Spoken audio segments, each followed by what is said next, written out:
Hi guys, good evening and welcome back once again to the EdWord. I'm your host Eddie, and in tonight's video I will be doing my episode review and recap for episode 6 of season 1 of Zoo.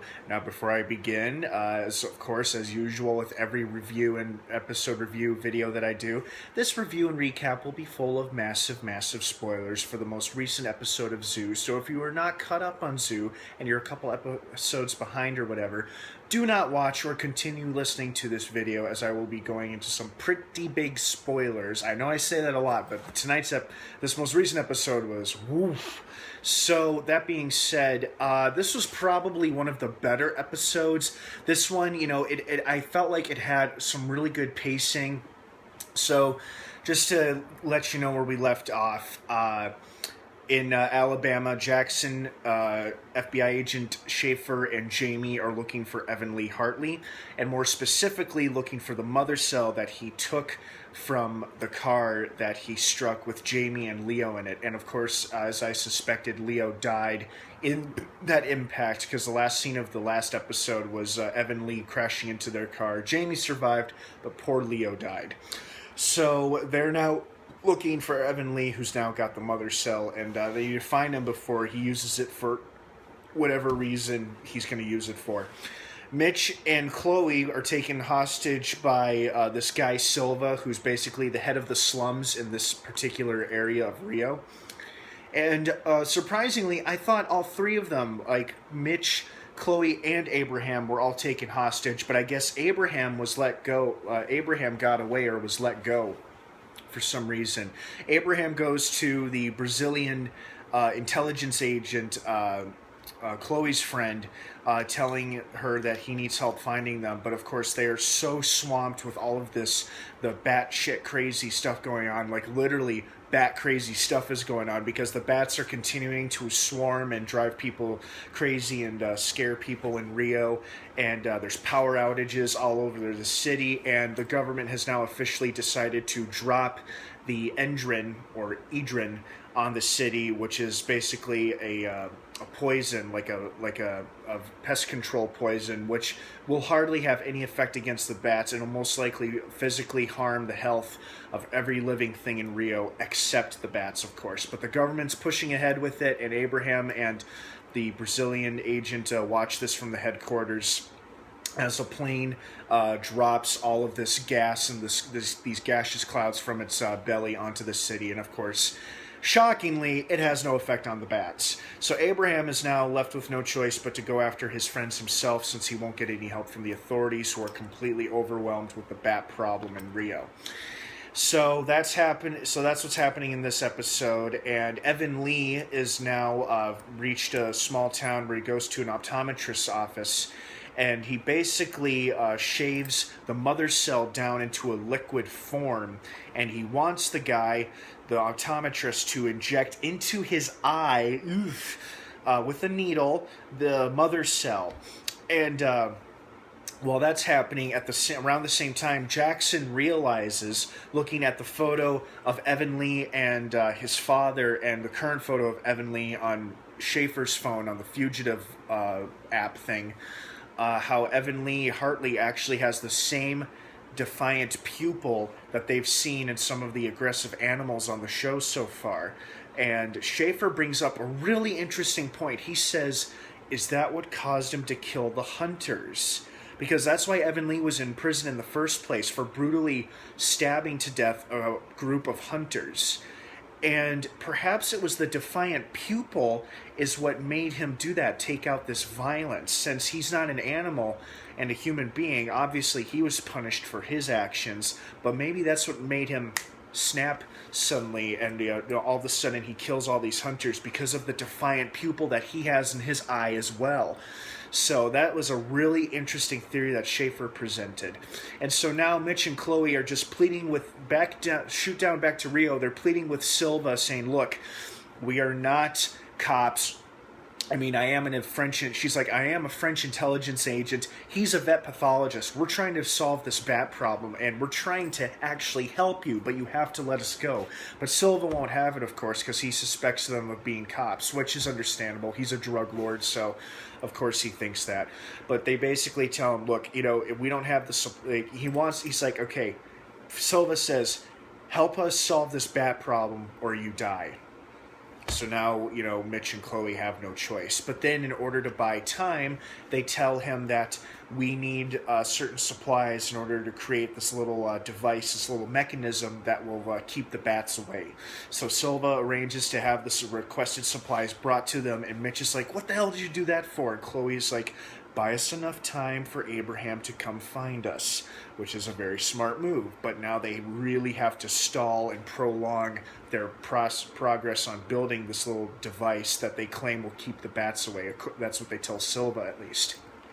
And Abraham, it looks like he resorts back to his street tough days, so to speak, because it's obvious that he's had some kind of dark history or a dark past that involved, you know, street thugs or criminals like Silva, because he knows how to handle himself. He forces one of Silva's men to take him to Silva, and of course the goon tricks him and brings him to a warehouse where other goons are waiting for them as well, and they hold Abraham at gunpoint. And instead of killing anyone, Abraham notices how the whole warehouse is filled with bats. The ceiling is just littered with bats, and he shoots into the ground because he knows that'll scare the bats and make them swarm everybody, which it actually does. And Abraham dispatches all these guys single-handedly. He does shoot one, but I think it's a shoulder shot, so it's a non-fatal shot. He shoots one guy and he dispatches the rest of them, and then he grabs the original goon. He's like, now take me to Silva. And the guy's like, okay. Because Abraham proved to be quite a badass when he single-handedly took down all these thugs by himself. So way to go, Abraham. That was cool. Oh, and of course, completely random. Well, not completely random, but really bizarre. The opening scene of this episode is it's in Paris, and a woman shows up to her house, and she has a few groceries, and she's putting some groceries away, and following her is this giant brown bear. Like, out of the blue, this bear appears, and it follows her, and for some reason she does not even see it or sense it until it is right in front of her counter in her kitchen, and she's screaming as it roars. And I'm like, okay, fine, you know, cool, we're seeing an animal attack somebody, but where the hell did this bear come from? Is this a pet that she has in her apartment that she's been keeping this whole time? Based on her reaction, no. She was genuinely very much shocked and surprised to see a bear in her kitchen. I mean, who wouldn't be surprised to see a bear in their kitchen like that? That shit would be scary as hell. But I'm bewildered. I'm like, what the, where did this bear come from? What the fuck? I mean, what the hell? And, you know, and then it keeps cutting back and forth to her trapping herself in her pantry closet, trying to keep this bear out, which is just rummaging around through her kitchen, eating her food and whatnot. And she does have a shoulder wound, because obviously what happens off camera is that the bear probably took a swipe at her and it injured her, and now she's trapped herself in her pantry closet, which I don't think was the smartest move on her part. If I were her, I would have, like, taken off like a bat out of hell and run out onto the street yelling, help, help, there's a bear in my kitchen, help, help. But instead, for some reason, she traps herself in her pantry closet. So obviously she's not thinking straight, which I guess could be defense, you know, which could be a good defense, because you're not thinking straight when you're scared out of your mind. So that's probably why she did it. Anyway, I'll get back to that later. So while Mitch and Chloe are improvising this little device that will supposedly keep the bats out of the slums, you know, Chloe finally has enough of Mitch's bullshit about how he puts on this facade of how he has no feelings and feels no emotions, and how it's all a defense mechanism, a cover for real emotional pain that he's hiding. And of course, he opens up to her after admitting to her how she's good at reading things like that. You know, he has a little girl who 3 years ago was diagnosed with some kind of cancerous syndrome that's fatal, and she doesn't have much time left. and he hasn't been a part of her life this whole time, and it's really killing him. It's really hurting him how he's been absent this whole time. And Chloe strongly advises him to, once they get out of this, if they get out of their little situation here, to reach out to his daughter, to call her, just to simply speak to her. You know, it's not just to say hello, to check in. And it's really bothering Mitch. And he's on the verge of tears too. You can tell it's really getting to him. It's like finally he's showing some emotion, and he's not acting like such a dickhead robot like he usually is all the time. Not necessarily dickhead, but most of the time a robot. So it's nice to see him kind of break down. Meanwhile, Schaefer, Jamie, and Jackson managed to track down Evan Lee's truck because through hypnosis, thanks to Schaefer, Jamie was able to remember the first 3 letters of Evan Lee's truck when he pulled away after he took the mother cell from the wreck. They find him, and sure enough, they trace him to an optometrist's office where Evan Lee has forced an optometrist to inject into his eye the mother cell that he shaved down into liquid form. And right as they get there in time, you know, Evan Lee's in pain. He's like, "Ah, ah," and the optometrist is like, he forced me to do it. He forced me to do it. And Jackson kind of grabs Evan. He's like, "My name's Jackson Oz. You recognize that name? You worked with my father. What do you know?" And, you know, all Evan Lee says is, "Your father did this to me." And then because of the procedure that he just went through, he dies. You know, he croaks. Evan Lee croaks because of he forced the doctor to inject his eye with the mother cell. And Schaefer tells Jamie and Jackson, "All right, you guys get out of here. I'm going to call this into the office." And he closes the door behind him with him and the optometrist still inside the room. So basically, Jackson keeps trying to call Chloe and give her an update, but he keeps getting her voicemail because obviously she doesn't have her phone on her. It's in her hotel room, or Silva's men took it from her. So what eventually happens is that, you know, Mitch and Chloe inadvertently figure out a way to actually keep the bats out of the slums, and more specifically out of Rio, because Mitch has an epiphany. Instead of trying to lure the bats out, it's about chasing them away. So with their supplies that they have at their disposal, they improvise this little device which will actually send out a high-pitched frequency which will fuck with the bats' sonar, and it'll drive them crazy and drive them away from the slums and away from Rio in general. But before they have a chance to actually turn it on to see if it works, Abraham shows up, and the guard who's guarding Silva's guard who's guarding Chloe and Mitch tells him to come on because Abraham is holding Silva at gunpoint. And Abraham has this nice line where he's like, "It's not the kind of man you are, is not the kind of man worth killing to a man like me." And Silva's basically says, "Don't ever come back to Rio." And so Mitch and Chloe are reunited with Abraham, and then, Silva beats on his goon who was forced to bring Abraham there, and then Abraham appears and like decks Silva on the back of the head, like knocking him out cold, basically telling the kid he doesn't have to put up with that crap. So now our 3 heroes are reunited, but as soon as they reunite, they hear their device turn on, and it's actually working. The little device they created on the spot is sending out a high-pitched frequency, which is actually driving the bats out of the slums, away from the slums, and away from Rio. And of course, there's still hundreds, if not a couple thousand bats, because the poison gas that the government tried to drop on them did not work. So that's what's happening there. Cut back to Alabama, it's kind of a celebration moment for the team in Alabama because Evan Lee is dead and they've reclaimed the mother cell.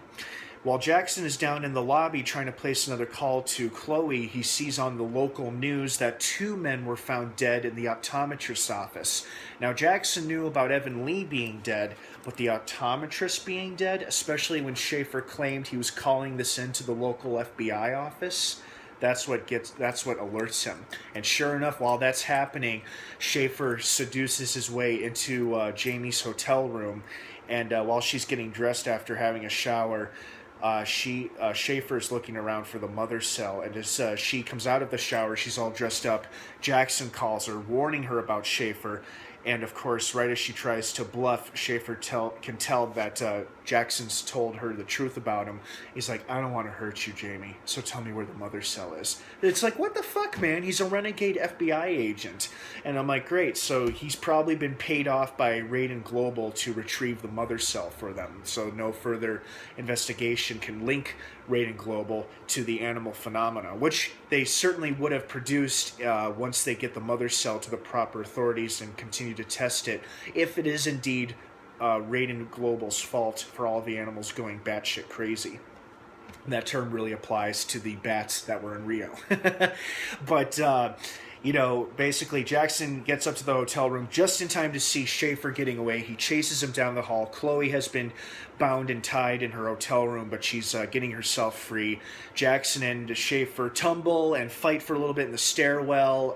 You know, Schaefer loses grip of his gun. They fight. They pound each other, they punch each other, you know, and then Jamie shows up telling him, get off of him, you son of a bitch.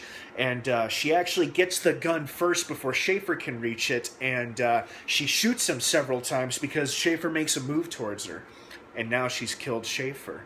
And Jackson looks at her like, oh my god, what the hell have you done? And she has a look on her face like, holy crap, what have I done? And my theory behind her shooting him several times is that she was so angered and pissed off by Raiden Global's actions, which include bribing a federal agent to betray her and Jackson to retrieve the mother cell.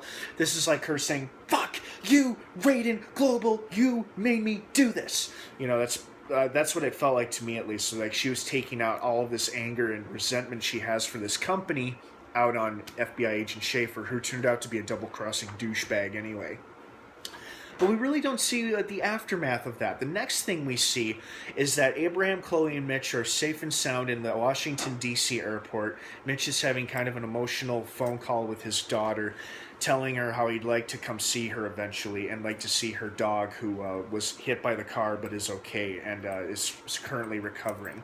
And, you know, it's emotional for Mitch. It's nice to see, like I said earlier, it's nice to get some emotional reaction from him. And the bonding time that he and Chloe had together while they were in captivity was also pretty cool, too. I liked seeing their relationship just strengthen in those scenes together.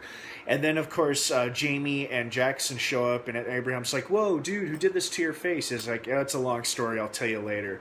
And Jamie's like, Chloe, this is it. Like, what is that? It's the mother cell. And all the characters look at each other like, what's the mother cell? I mean, obviously, Jamie and Jackson know what it is. But, and then the last scene we see is that it's either the French police or the French medics finally have made it to the woman's home, and she survived her ordeal, probably by hiding out in her pantry closet, and the bear is sedated, not killed, just sedated, and they get her to come out of the closet, and according to the medic that's observing the bear's heartbeat, it's perfectly physically healthy, except it's hibernating. And the male medic's like, in the middle of summertime? What the hell? So basically, yeah, this was a pretty big episode. We saw 2 character deaths. Evan Lee Hartley is now dead because of the procedure that he forced the optometrist to perform on him. Whether or not he was trying to cure himself of the defiant pupil or make himself immune to the virus that's making the animals go crazy is a little uncertain right now, but hopefully we get some clarification further down the road. Also, Jamie killed the renegade FBI agent Schaefer, and hopefully, you know, they'll be able to prove it was self-defense, as he made a move towards her like he was reaching for the gun, and she shot him several times. It'll look questionable, but hopefully, you know, she and Jackson will both be cleared of any wrongdoings. Whether or not we'll actually see anything from that, you know, who knows. Hopefully, the most of the focus of the show will now be on the progressing animal attacks and aggression. And from the promo, it looks like it's just gonna get deadlier and deadlier for our main characters as they continue to investigate the phenomena. I think they're gonna see more and more increased animal aggression. So overall, good episode. I'm glad that they were able to retrieve the mother cell right away and they didn't lose it to that dickhead FBI agent. And, Evan Lee Hartley is dead. And I thought to myself at first, well, he's kind of our villain for now, although I think the villain of the show is most likely just going to be the hyper-aggression animals are displaying towards humans all over the world. That's enough of a bad guy right now. We don't really need any more human bad guys, and so now we don't have any more because now Evan Lee is dead. And unfortunately, though, we won't get any answers from him, at least, as to what kind of research he was doing with Jackson's father, and if Jackson's father subjected him to experiments of his own.